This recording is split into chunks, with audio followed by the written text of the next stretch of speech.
Hai YouTuber, sebenar dan menyebarluaskan agama samawi. Faktanya meskipun sudah wafat ratusan tahun lalu, namun sejak nyata para nabi pilihan Allah Subhanahu wa taala masih ada dan tersimpan dengan aman di bumi ini. Benda-benda peninggalan nabi tersebut merupakan saksi bisu perjuangan dan jasa mereka dalam penyebaran agama Islam. Penemuan yang berhasil diungkap oleh para ilmuwan ini sangat bersejarah dan tidak hanya menggegerkan umat Islam saja, namun juga seluruh dunia. Dari semua temuan yang berhasil diungkap oleh para ilmuwan, ada beberapa di antaranya yang diyakini merupakan peninggalan para nabi dan rasul. Berikut daftar penemuan yang diyakini sebagai peninggalan para nabi. Tabut Nabi Musa. Bagi kita yang beragama Islam pasti sudah mengetahui bahwa Allah Subhanahu wa taala telah mengutus Nabi Musa alaihissalam ke langit ketujuh, dan ketika beliau kembali, Nabi Musa membawa sebuah tabut perjanjian untuk para umatnya saat itu. Kemudian tahun 1982, seorang arkeolog bernama Ron White mengaku pernah menemukan tabut tersebut di Gua Yeremia, Israel. Dirinya mengaku banyak mengalami kejadian supranatural pada saat menemukan tabut tersebut. Kemudian ia dan anggotanya mengaku tidak berani membuka tabut tersebut, dan kemudian para peneliti yang bergabung dalam Bible Archaeology Search dan Exploration Institute mengatakan bahwa mereka telah menemukan tabut perjanjian. Tabut perjanjian Nabi Musa ini diklaim oleh para peneliti ditemukan di Ethiopia. Tabut perjanjian atau dikenal juga sebagai Ark of Covenant diketahui dibawa keluar dari Israel melalui Mesir oleh sekte Yahudi. Tabut ini sendiri tertulis dalam 3 kitab yang dianut beberapa agama, yaitu Yahudi, Kristen, dan Islam. Dalam Alkitab terdapat sebuah kisah yang menceritakan bagaimana seorang Israel membangun sebuah peti berlapis emas untuk menyimpan loh batu.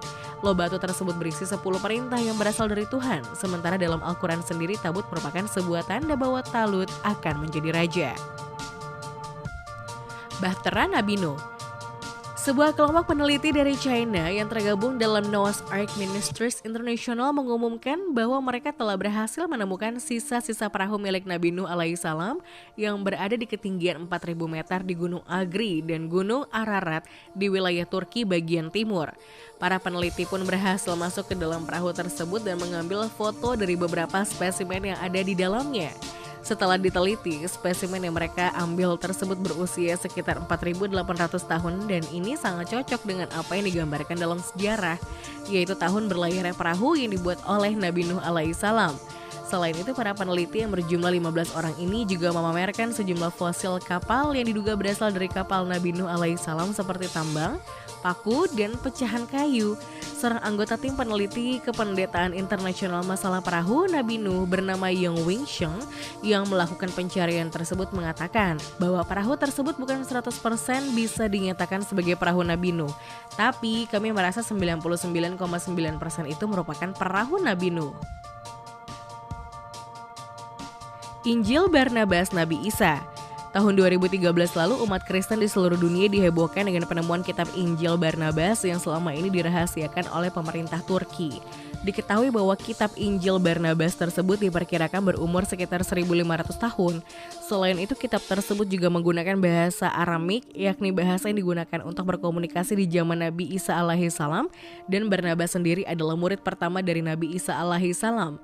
Otoritas Turki akhirnya memindahkan kitab tersebut dari brankas ke Museum Etnografi di Ankara. Menteri Kebudayaan dan Pariwisata Turki bernama Ertuğrul Günay mengatakan bahwa Injil Barnabas ini lebih sejalan dengan ajaran Islam ketimbang 4 Injil lainnya, yaitu Matius, Markus, Lukas, dan Yohanes. Tentang tokoh Yesus Kristus sendiri, dalam Injil ini digambarkan sebagai manusia biasa dan bukanlah Tuhan. Kereta Fir'aun. Seorang arkeolog bernama Ron White mengatakan telah berhasil menemukan bangkai roda kereta tempur kuno yang berada di dasar Laut Merah. Dirinya mengatakan bahwa bangkai kereta tempur Parao yang tenggelam di Laut Merah tersebut digunakan saat mengejar Musa bersama para pengikutnya. Selain itu, bersama para peneliti lain juga menemukan beberapa tulang manusia dan tulang kuda di tempat yang sama. Adanya temuan tulang belulang tersebut memperkuat dugaan bahwa itu merupakan kerangka tulang dari bala tentara Parao yang tenggelam di Laut Merah. Para peneliti menyebutkan bahwa struktur dari kandungan tulang yang ditemukan telah berusia sekitar 3.500 tahun. Sementara kisah pengajaran Nabi Musa juga diperkirakan terjadi dalam kurun waktu yang sama, yaitu sekitar 3.500 tahun lalu. Tidak hanya tulang yang ditemukan, ada benda lain yakni poros roda salah satu kereta kuda tentara Fir'aun yang kini telah berubah menjadi batu karang. Uniknya, dari beberapa bangkai kereta tadi ditemukan juga sebuah roda yang terdiri dari 4 buah jeruji yang terbuat dari emas. Peninggalan Nabi Muhammad Shallallahu Alaihi Wasallam. Nabi Muhammad Shallallahu Alaihi Wasallam merupakan manusia mulia sekaligus teladan bagi para umat Islam di seluruh dunia. Walaupun sudah wafat ratusan tahun lalu, namun ajaran Islam yang disebarkan oleh beliau masih meninggalkan jejak yang sangat terasa bagi kehidupan kita.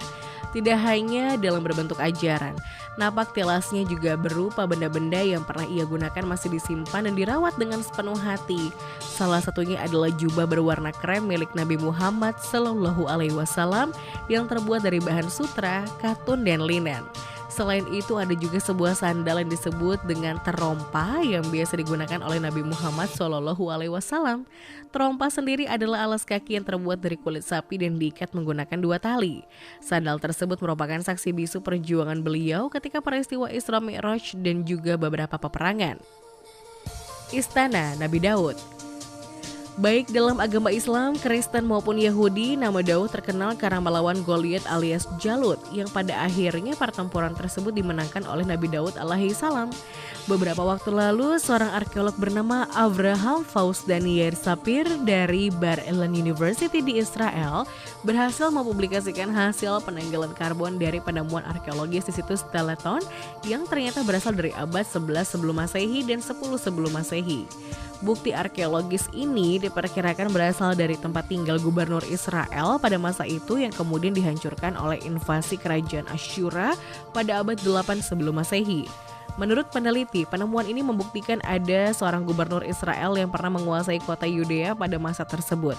Tim arkeologi kemudian menggali lebih dalam dan mengambil sampel dari lantai dan pondasi untuk mengekstrak bahan organik potensial yang dapat mereka uji, termasuk orang dan lubang zaitun. Dengan menggunakan barang-barang ini, mereka memperkirakan bahwa batu lantai yang paling baru diletakkan pada bangunan ini dipasang pada 921 sebelum Masehi dan konstruksi awal diperkirakan terbentuk antara akhir abad 11 sebelum Masehi dan kuartal ketiga abad 10 sebelum Masehi. Waktu yang diduga merupakan periode ketika Raja Daud berkuasa.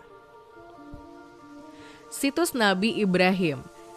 Para arkeolog dari Inggris telah berhasil menemukan sebuah komplek bangunan dekat kota kuno Ur di wilayah Irak Selatan yang menjadi tempat tinggal Nabi Ibrahim alaihi salam. Diketahui bahwa struktur bangunan tersebut diduga menjadi pusat pemerintahan Ur sekitar 4.000 tahun lalu, yang menurut Alkitab sendiri masa itu adalah di mana Nabi Ibrahim alaihi salam tinggal sebelum berangkat menuju Kanaan. Seorang arkeolog bernama Campbell mengatakan bahwa salah satu artefak yang mereka temukan dari tempat tersebut adalah sebuah plakat liat berukuran 9 cm yang menunjukkan seseorang mengenakan jubah panjang mendekati tempat suci. Dengan adanya temuan ini diharapkan akan ada tambahan pemahaman modern tentang terbentuknya negara pertama di dunia. Tablet Nabi Isa. Para arkeolog berhasil menemukan sebuah peninggalan kuno berumur 2000 tahun yang dipercaya menunjukkan potret awal keberadaan Nabi Isa alaihi salam.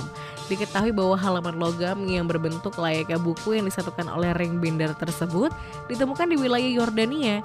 Dari hasil analisa dan interpretasi dari kata dan simbol yang ada di buku logam tersebut ditemukan fakta bahwa tablet ini muncul di era dakwah Nabi Isa alaihi salam. Menurut para ilmuwan, Nabi Isa menjadi seorang yang memulihkan tradisi keagamaan yang hidup sejak ribuan tahun sebelum masa ia hidup di era Nabi Daud. Selain itu, para ilmuwan juga mengungkapkan bahwa Nabi Isa dipercaya beribadah di kuil Nabi Sulaiman, di mana dia berkomunikasi dengan Tuhannya. Tidak hanya itu, lempengan buku logam ini juga dipercaya ditulis di era berbagai kisah tentang rentenir yang ditulis di Injil. Pewarna ungu. Para arkeolog dari Israel berhasil menemukan pewarna ungu yang berasal dari masa pemerintahan kerajaan yang dipimpin oleh Nabi Daud alaihi salam, dan pewarna ungu tersebut ditemukan pada selembar kain. Diketahui bahwa pewarna ungu ketika itu disebut lebih berharga daripada emas dan dikaitkan dengan kerajaan. Ini merupakan kain pertama kalinya dari periode tersebut dengan warna ungu yang ditemukan di wilayah tersebut. Diketahui bahwa fragmen itu digali selama penggalian di satu situs di Timna, yaitu sekitar 220 km selatan Yerusalem. Ungu sendiri disebutkan dalam Alkitab Yahudi dan Kristen, termasuk dalam pakaian yang dikenakan oleh Raja Daud dan juga Raja Sulaiman. Diketahui bahwa kain yang mengandung pewarna ungu itu ditemukan selama penggalian di situs yang dikenal sebagai Bukit Budak. Harta karun peninggalan Nabi Daud. Beberapa waktu lalu sebuah tim arkeolog dari Macquarie University, Sydney, Australia berhasil menemukan beberapa artefak langka berusia ribuan tahun. Diketahui bahwa benda-benda tersebut ditemukan oleh para arkeolog di kota yang telah lama menghilang dan diduga merupakan peninggalan dari Raja Daud atau Nabi Daud alaihi salam. Harta karun tersebut berupa patung dewa pemukul dan anak sapi perunggu yang menghiasi tembikar Kanan dan Filistin dari abad ke-12 yang sebelum Masehi di situs di Kirber al-Rai, Israel. Situs tersebut digali karena diyakini jika dulunya tempat tersebut pernah menjadi kota Ziklag di Filistin kuno. Kota itu sendiri pernah disebut dalam kitab Samuel, namun tidak pernah diketahui keberadaannya oleh para ilmuwan.